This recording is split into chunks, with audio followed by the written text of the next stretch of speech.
After faking my death for 3 years, I was caught by my ex-wife at a toy store.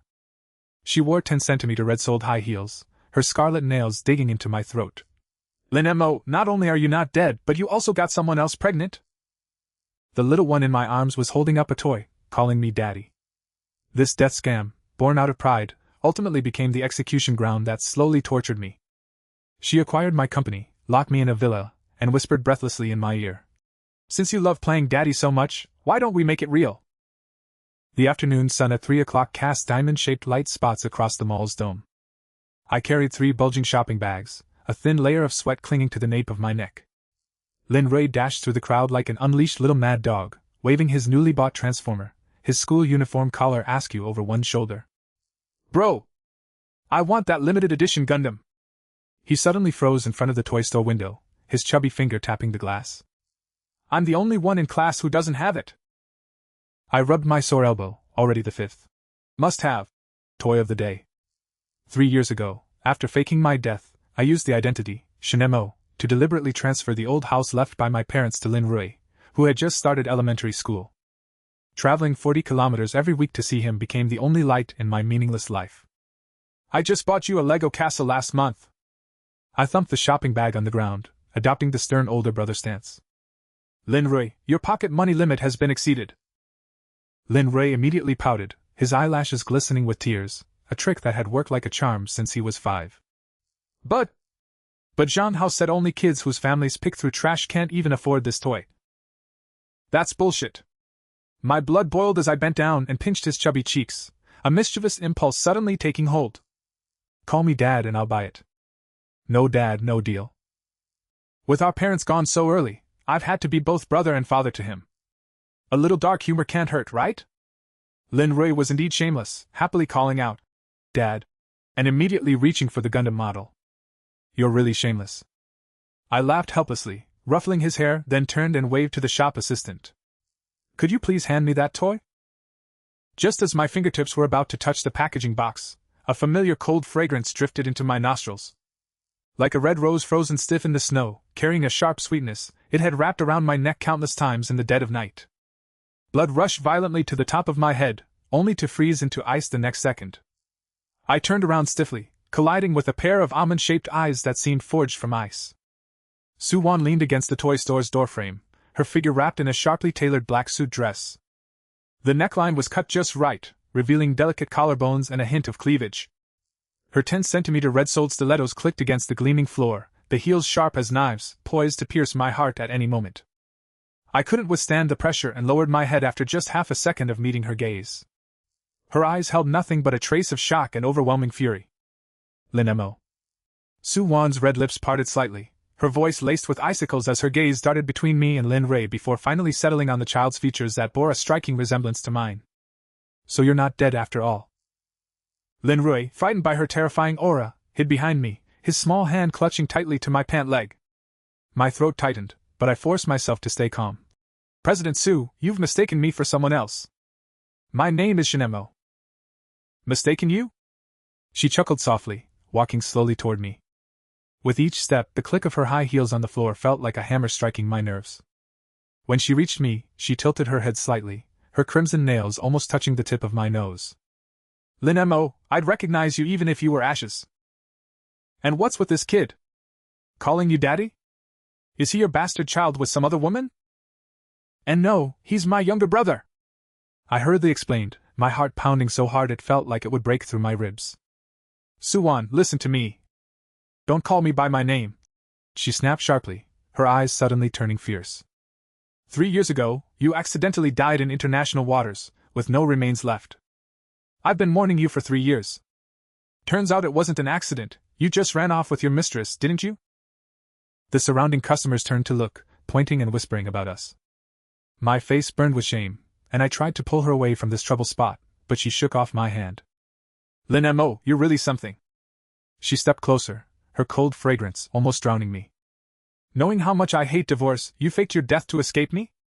And now you dare show up in front of me with that bastard child, thinking my Su family is easy to bully?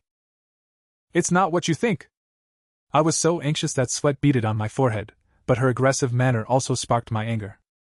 Images from 3 years ago suddenly flooded my mind, her urgent tone on the phone late at night, yet radiating a dependence she had never shown me. The platinum cufflink engraved with a stranger's surname under the passenger seat, and the men's cologne on her body that didn't belong to me. "Since you've already found someone new," I said through gritted teeth, my voice trembling, "why bother clinging to me?" Suwon froze, then burst into a piercing laugh. Laughing until tears streamed down her pale cheeks, splashing onto the polished floor. "Lin Mo, you've certainly improved at twisting the truth." She refused to admit it, and I had no desire to argue further. "I still have to go shopping with my brother." I nervously rubbed my fingers behind my back, but my voice turned indifferent. "Ms. Su, please suit yourself." I made a move to leave. Suwon suddenly grabbed my wrist, her grip so forceful it almost crushed my bones. "Lin Mo, you know that in my marriage, there's only widowhood, no divorce." I was stunned by her sudden outburst of madness, and a piercing pain shot through my wrist.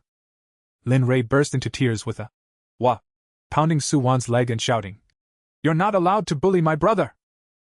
Suwon's gaze fell on the child's reddened face, and after hearing his words, the anger in her eyes softened slightly. Seeing Lin Ray making a scene, she let go of my hand, straightened the hem of her skirt, and resumed her lofty demeanor. "Lin Mo, your good days are over.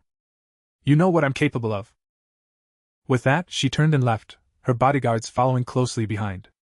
The sound of high heels faded away, disappearing at the end of the mall corridor. Only then did I lean against the shelf as if exhausted, my shirt soaked with cold sweat. "Brother, who was that pretty auntie?" Lin Roy rubbed his tear-reddened eyes and asked timidly. "She was so fierce." I crouched down, held his shoulders, and said with a trembling voice, "Xiao Rui, you can't tell anyone about today's events, especially not auntie." The little one nodded, half understanding, then held up a transformer to distract himself. Then this. Bye. Rubbing my throbbing temples, I had no energy to banter with him. "Let's go home now." As we stepped out of the toy store, I instinctively glanced back, afraid of catching another glimpse of Suwon's figure. The sun was still shining brightly, and the mall bustled with people, but I knew, my peaceful life had ended completely from this moment onward. That Yandere ex-wife of mine, overflowing with possessiveness, now knows I'm not dead. To make matters worse, she thought I was cheating on her. This meticulously planned fake death scheme ultimately backfired. For the following week, I lived in constant fear. Every day at work, I was paranoid, always feeling like there were eyes watching me from behind. My phone has set up blocking for unknown numbers. I never leave home without wearing a mask and hat, and I've even started considering whether to disappear again. I understand Suwon's methods better than anyone. As the sole heir of the Su family, she grew up navigating the business world and, at a young age, took control of a commercial empire worth hundreds of billions. We've been married for 2 years. To the outside world, she's a decisive and powerful businesswoman, but at home, she's a lazy and seductive daughter vine. Yet only I know how terrifying the obsession in her bones truly is. I once had all my bank cards frozen by her just for helping a female colleague move some files. Because I stayed out drinking with a childhood friend until dawn, the next second she used citywide surveillance footage to track me down. There was even a time during a company team-building event when a female colleague lost a dare and kissed me on the cheek. That very afternoon, she transferred the poor girl to Africa under the guise of business restructuring. Her love was like an airtight net, suffocating me. But what made me even more disheartened was that her possessiveness never seemed to apply to herself. Thinking back to 3 years ago, when she sat with another man, my heart ached with a dense, sour pain. Life continued as usual, just when I thought that encounter with Suwon was merely an illusion. On Wednesday afternoon, the department suddenly held an emergency meeting. The director stood on the stage and announced that our company had been fully acquired by the Su Group, and the new boss would be arriving today. My heart skipped a beat, and I had a bad premonition. When the conference room door was pushed open, my premonition came true. Suwon was dressed in a white suit, her long hair neatly tied up in a bun, revealing her slender, fair neck. She was followed by a group of executives, exuding an overwhelming presence. The moment she walked in, the entire conference room fell silent. "I am Suwon." She walked to the head seat and sat down, her voice echoing through the microphone. Her gaze swept lightly over everyone before landing precisely on me. "From today onward, I will serve as the CEO of Xingxing Technology." The colleagues gasped and whispered among themselves.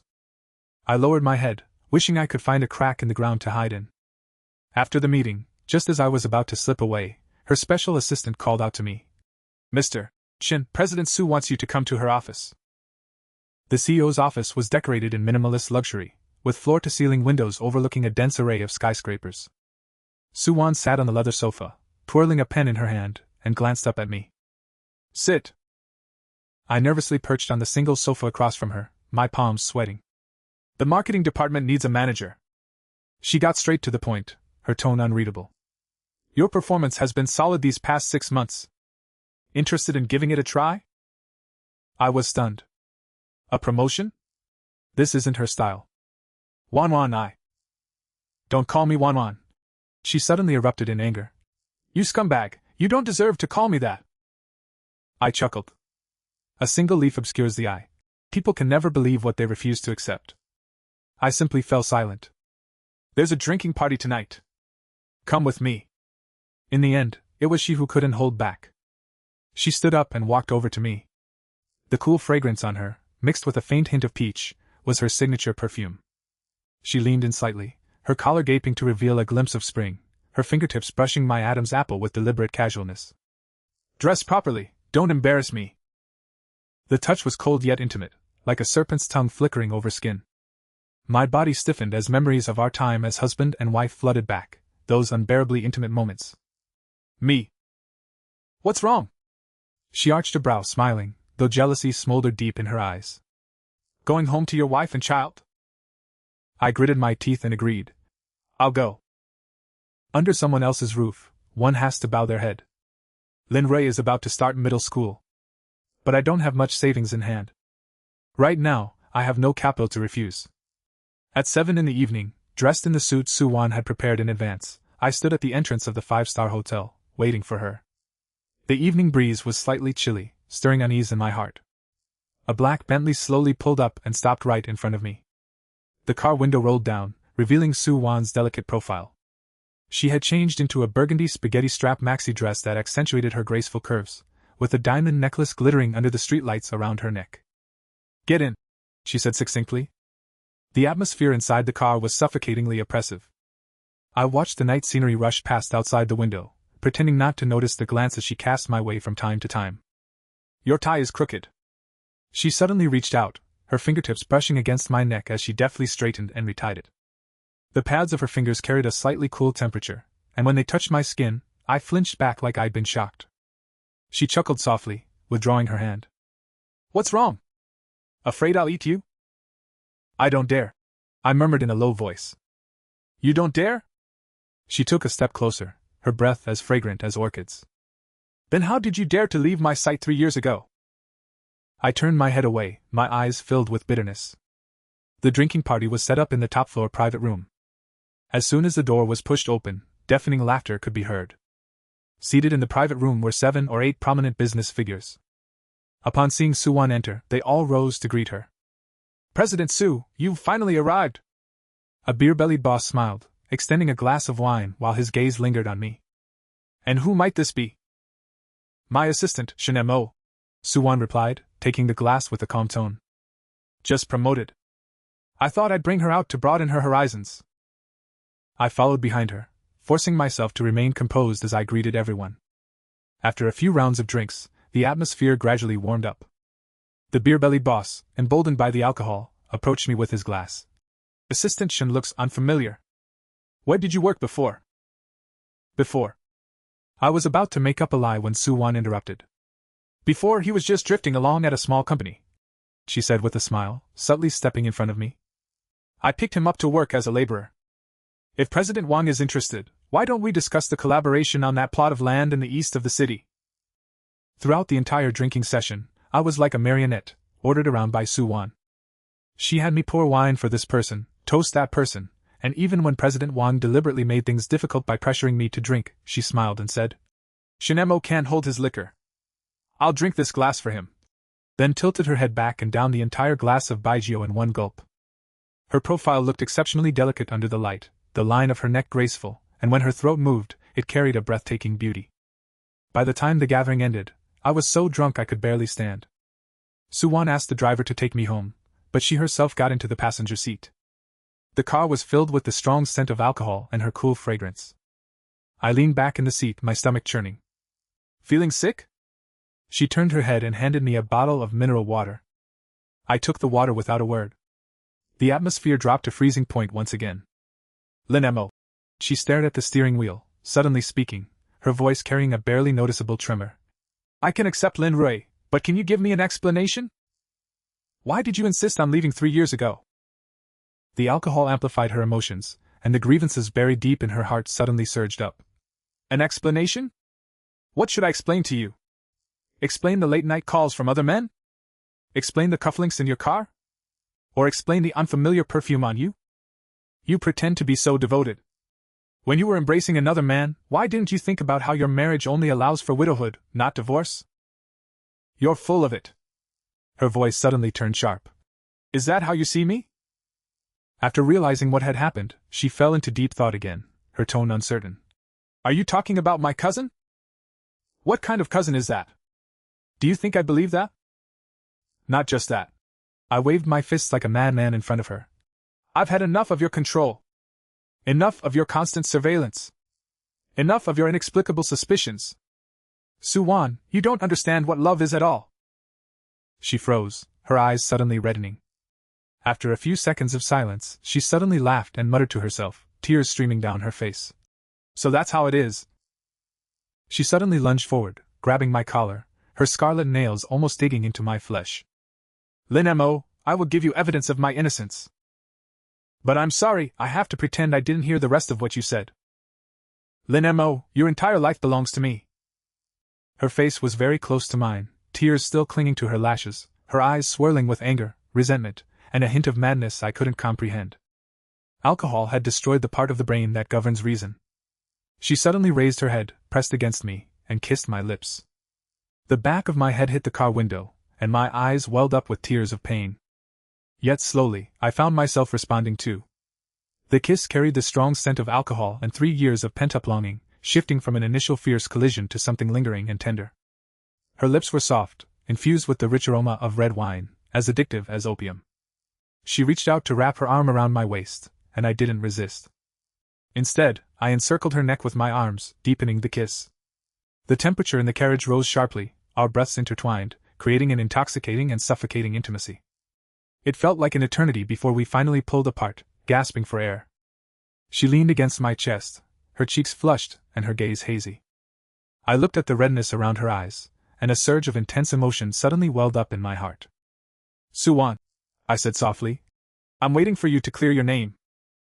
She didn't speak, only buried her face deeper. The driver pulled the car to a stop beneath Suwan's penthouse. I walked into the elevator shoulder to shoulder with her, watching the numbers rise continuously, my heart in turmoil. Pushing open the apartment door, a familiar scent rushed over me. The decor here was exactly the same as it was 3 years ago, even the beanbag chair I loved so much was still in its original spot. Suwan kicked off her high heels and stepped barefoot onto the carpet before sitting on the sofa. How have you been these past 3 years? She leaned against the cushion, looking me up and down as I stood there, at a loss. Same as always, I mumbled. Got a job, and I check in on my brother from time to time. You really haven't found a woman? She raised an eyebrow. No, I said without hesitation. She smiled, looking somewhat convinced. She didn't ask any more questions. We drank in silence, the atmosphere a mix of awkwardness and subtle tension. The so-called evidence you mentioned. She suddenly spoke, her voice soft. That was indeed my brother. Back then, he was on a business trip in France and said my mother had a sudden heart attack. I was stunned. The cufflinks in the car, she continued, fell off the suit I was going to give him. I tried to find them at the time, but couldn't. She scoffed, a hint of loneliness in her eyes. I didn't expect you to have taken them. That scent of perfume. It's my brother's. She interrupted me, explaining quickly. When he returned to the country, I went to the airport to pick him up, and he gave me a hug. All the misunderstandings collapsed like dominoes in an instant. I stood there dumbfounded, my throat tight, unable to speak. So the reason that had kept me feigning death for the past 3 years turned out to be just a big misunderstanding. Then why didn't you tell me? My voice trembled. Did you give me a chance? She looked at me, her eyes filled with exhaustion. You disappeared without a word, and I searched the entire city but couldn't find you. Later, I received a police notification saying you were missing in international waters. She choked up, unable to continue, tears falling like pearls from a broken string. My heart felt as if it were being violently clenched by something, aching intensely. I stepped forward, clumsily reaching out to embrace her in my arms. Her body was soft, trembling slightly in my arms. Only at this moment would she reveal a woman's vulnerability. "I'm sorry," I said over and over. "Wan, I'm sorry." She didn't resist, letting me hold her as she cried in my arms for a long time. That night we talked a lot. We talked about the misunderstanding 3 years ago, and about the past 3 years of our lives.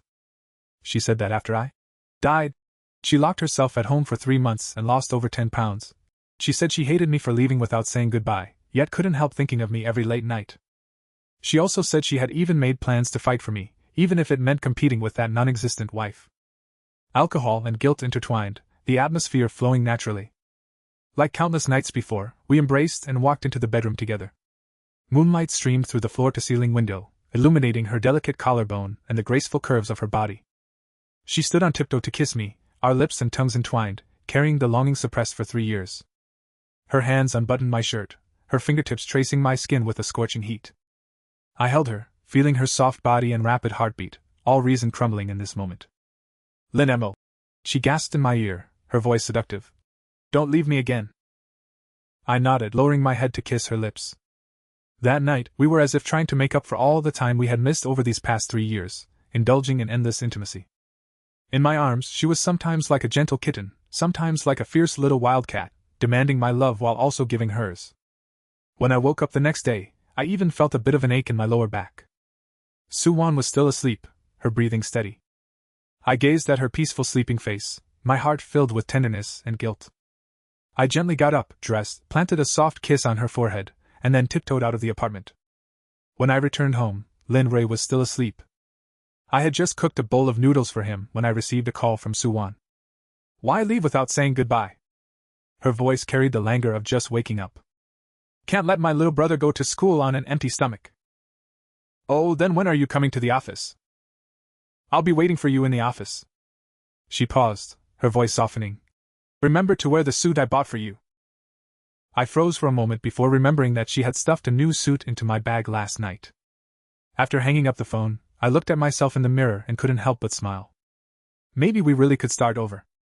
When I arrived at the office, my colleagues looked at me with ambiguous and probing gazes. Pretending not to notice, I walked straight to Suwon's office.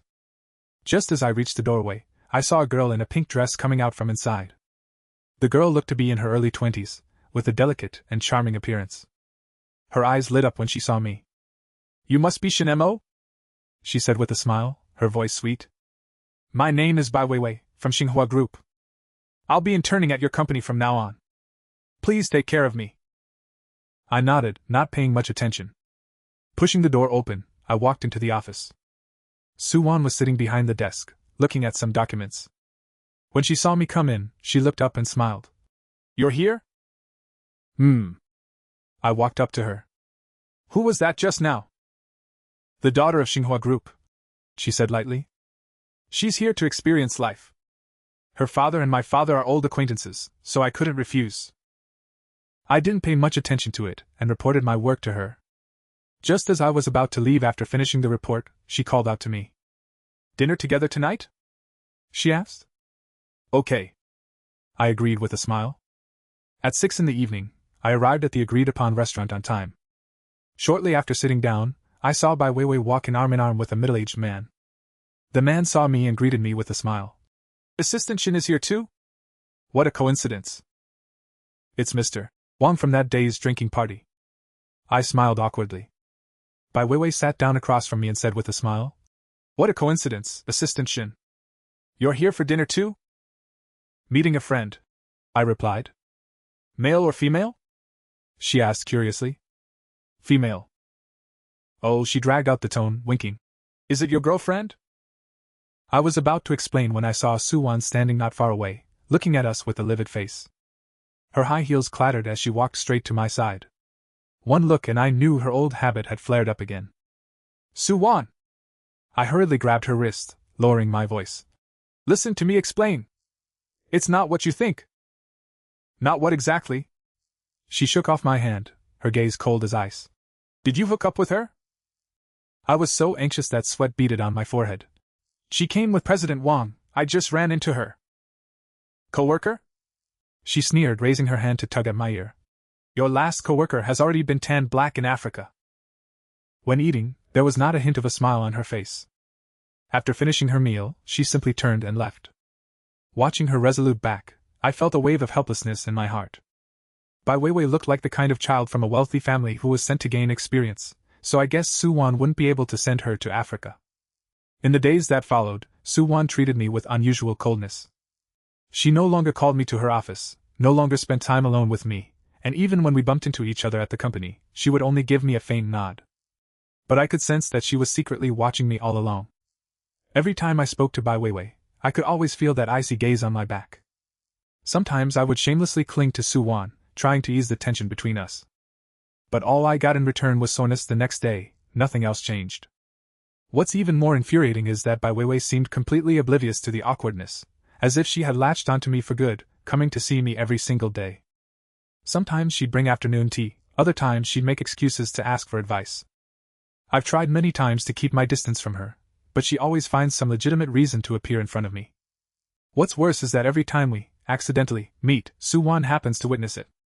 On Friday night, I worked late and had just stepped out of the office building when I saw Bai Weiwei waiting for me under the streetlight. She was wearing a white dress, looking delicate and pitiful. Assistant Shin. She saw me and ran over with a smile. My car broke down. Could you give me a ride home? I was about to refuse when I saw Su Wan's car parked not far away. She sat in the car, watching us expressionlessly. Sorry, I have something to do, I said, forcing myself to speak. Please. Bai Weiwei tugged at my arm and shook it. It's so late, it's not safe for a girl like me to be alone. Her voice was just loud enough for Su Wan to hear inside the car. I saw Su Wan's expression worsen, her fingers gripping the steering wheel turning white from the force. Fine. I gritted my teeth and agreed, cursing Bai Weiwei 1,000 times in my mind. Just as I had bundled Bai Weiwei into a taxi, Su Wan's car screeched to a halt in front of me. She rolled down the window and said coldly, "Get in." I hesitated for a moment, then opened the door and got in. The atmosphere inside the car was suffocatingly tense. She drove in silence, wandering aimlessly through the city. Listen to my explanation. Shut up, she said coldly. I wisely shut my mouth, my heart in turmoil. The car finally stopped in front of a secluded villa, surrounded by darkness, looking eerie and terrifying. Get out of the car, she ordered. I got out of the car nervously, watching her open the villa door, which revealed complete darkness inside. Go in. She pointed inside. Su Wan, this is... Let me in. She raised her voice, her eyes filled with madness. I dared not disobey and forced myself to step inside. The moment I crossed the threshold, I felt a tight grip on my wrist. She had tied me up with a rope. Su Wan! What are you doing? I panicked. She turned on her phone's flashlight, the light casting half her face in brightness and the other half in shadow, making her look eerily sinister. I didn't betray you, I hurriedly explained. It was all a misunderstanding. I believe you, she sneered, but I don't trust them. Su Wan raised her hand, her crimson, dazzling nails lightly grazing the veins on my neck. Her expression was dazed, her delicate palm gradually covering my entire neck. Lin Mo, you are mine! Only mine! No one can take you away! Su Wan's grip was incredibly strong. I was being choked to the point of gasping for air, my face turning red. Just as I was on the verge of suffocating, she suddenly released her hold. I'm sorry, she murmured, a flicker of panic flashing in her eyes before being overtaken by madness once more. But I can't lose you, Lin Mo. I really can't lose you. She leaned down and pressed her lips to mine. The kiss was filled with despair and frenzy, almost as if it sought to consume me whole. I struggled to push her away, but she held me tightly, refusing to let go. Don't touch me, I shouted. She ignored me, continuing to kiss me as her hands began to unbutton my shirt. Her fingertips were icy cold, and as they traced my skin, I shuddered as if shocked by electricity. Su Wan, you're crazy! I've gone mad! She raised her head, her eyes filled with madness. From the moment you disappeared, I've been insane! Lin Mo, since you dared to come back and provoke me, you must pay the price! Her kisses trailed downward, landing on my collarbone, leaving ambiguous red marks. I struggled and cursed, but she seemed not to hear, continuing her frenzy. That night, I was like a marionette, at her mercy. She vented her anger on me, sometimes gentle, sometimes frantic. I closed my eyes, refusing to look at her or think about her, but my body's reaction couldn't be deceived. When I woke up the next day, I found myself locked in a windowless room. The room contained only a bed and a bathroom, with walls of a cold, cement-like color. Soo-won walked in carrying breakfast and smiled when she saw I was awake. Her smile was gentle and affectionate, a stark contrast to last night. "You're awake? Are you hungry?" I turned my head away, ignoring her. "Don't be angry." She walked up to me and reached out to touch my face, but I dodged her hand. Her eyes darkened slightly, yet she didn't get angry. "I know you hate me, but I had no choice. I was afraid you'd run away again, afraid you'd go find another woman." "This is illegal confinement," I said coldly. "I know." She didn't care at all. "As long as I can keep you by my side, nothing else matters." I looked into her frenzied eyes and felt a chill run down my spine. This woman had gone completely mad because I had left for 3 years. For the next few days, she kept me locked in this small, dark room, completely isolated from the outside world. She would visit me every day, bringing food and water, only to torment me both physically and mentally in various ways. Sometimes she would gently embrace me and reminisce about the past. Other times, she would suddenly fly into a rage, demanding to know if I was still thinking about Bai Weiwei. I tried to communicate with her, explaining that Bai Weiwei and I were just ordinary colleagues, that I loved her deeply, on the condition that she wouldn't treat me this way, but she didn't listen at all. "Do you think I believe that?" she sneered. "The way that woman looks at you, she practically wants to devour you. Lin Mo, don't even think about lying to me." Gradually, I grew desperate and began a hunger strike in protest. Seeing me refuse to eat or drink, she became so anxious she started crying, but she still wouldn't let me go. "Are you trying to drive me to death?" I said weakly. "I don't want to," she said hurriedly. "I just want you to stay by my side. Lin Mo, be obedient, and I'll treat you well, just like before." "I don't want your kind of good," I shouted. "I want freedom. Soo-won, let me go. I don't want to spend my whole life with a man."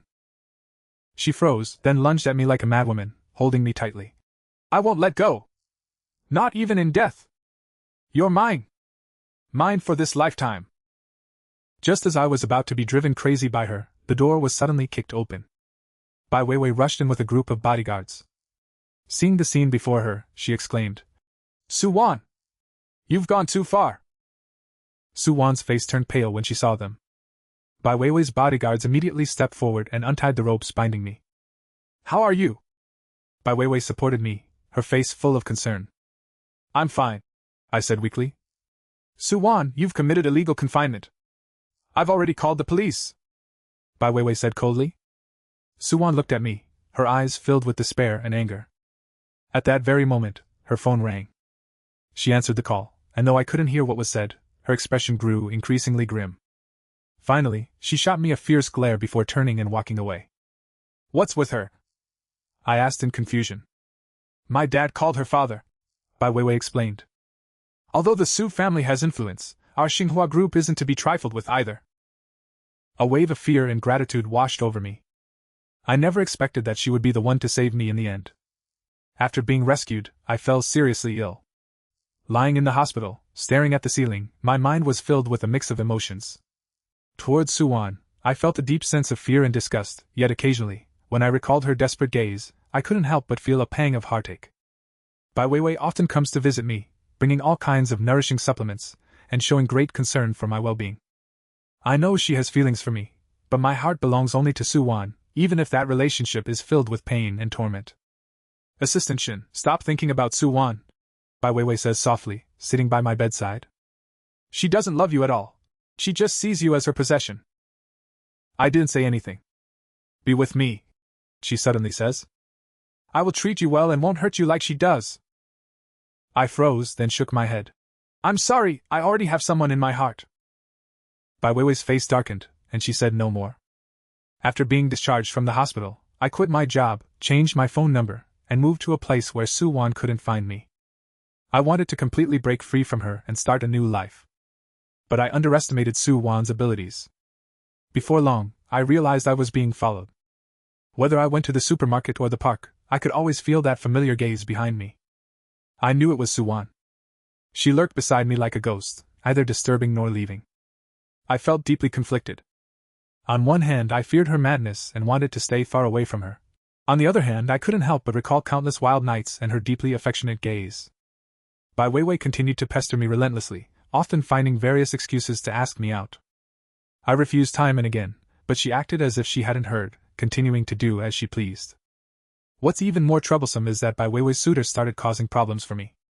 It was a rich second-generation heir named Zhao Yu, who, relying on his family's wealth and influence, repeatedly blocked my way after work, threatening me to stay away from Bai Weiwei.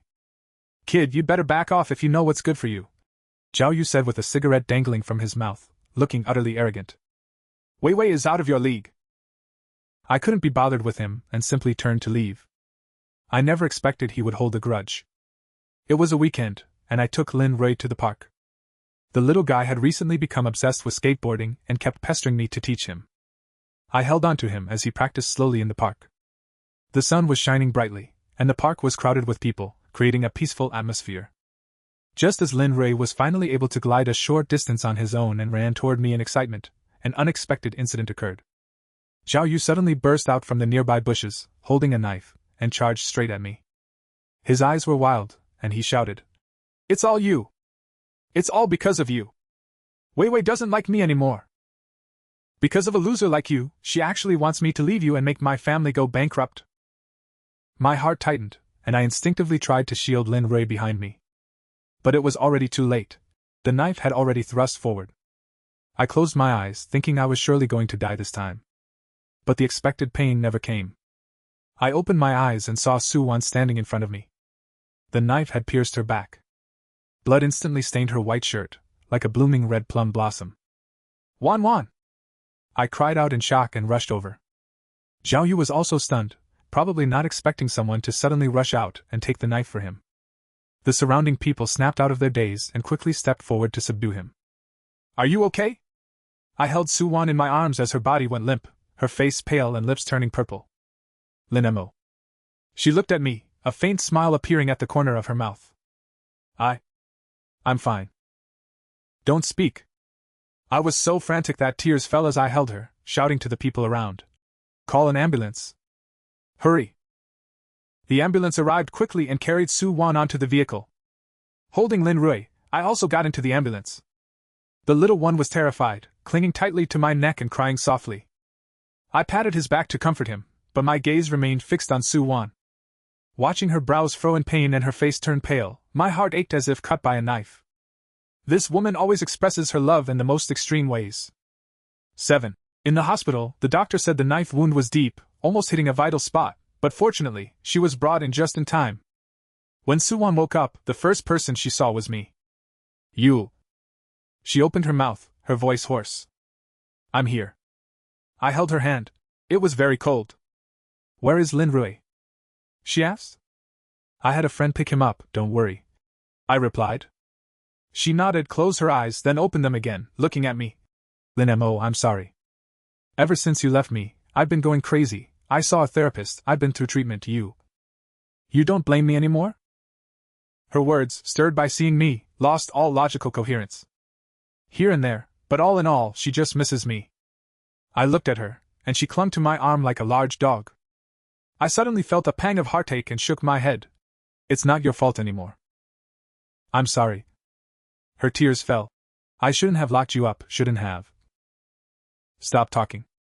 I interrupted her, wiping away her tears with my fingertips. "Focus on recovering." She looked at me, her eyes filled with complex emotions, and finally nodded. From then on, I went to the hospital every day to take care of her. I bathed her, fed her, and kept her company. We talked a lot, about past misunderstandings and future plans. She was no longer as domineering or as frantic as before, having become much gentler. Perhaps having experienced life and death, she had also come to understand many things. "I was too stubborn before," she said softly. "Always thinking that if I kept you by my side, you wouldn't leave. Now I realize that love isn't about possession." I held her hand. "I know you didn't mean it." "Then you..." She hesitated, asking, "Are you still willing to be with me?" I looked at her nervous eyes and smiled. "Give me some time." She nodded and didn't ask further. Bai Weiwei came to visit Su-Wan once, left a bouquet of flowers, and left without saying much to me. I knew that little episode between us should come to an end too. On the day Su-won was discharged from the hospital, the sunlight was beautiful. I went to pick her up. She was dressed in casual clothes with her long hair down, looking much better. When she saw me, she smiled, a smile like sunshine after the rain, warm and radiant. "Let's go." I took the bag from her hand and held hers. Her hand trembled slightly before gripping mine tightly in return. We didn't head back to her apartment or my place, but instead went to that beach we used to visit often. The sea breeze blew gently, carrying a salty scent. We sat on the beach, watching the waves in the distance crash against the rocks one after another. "Linemo." She leaned against my shoulder and whispered, "I know I've done many wrong things in the past and hurt you. I don't dare to ask for your immediate forgiveness, but I will try to change." "I believe you." I looked at her and said earnestly. She lifted her head, her eyes sparkling. "Really?" "Really," I said with a smile. "But if you dare lock me in the dark room again, I won't do it again," she hurriedly replied, like a child who had done something wrong.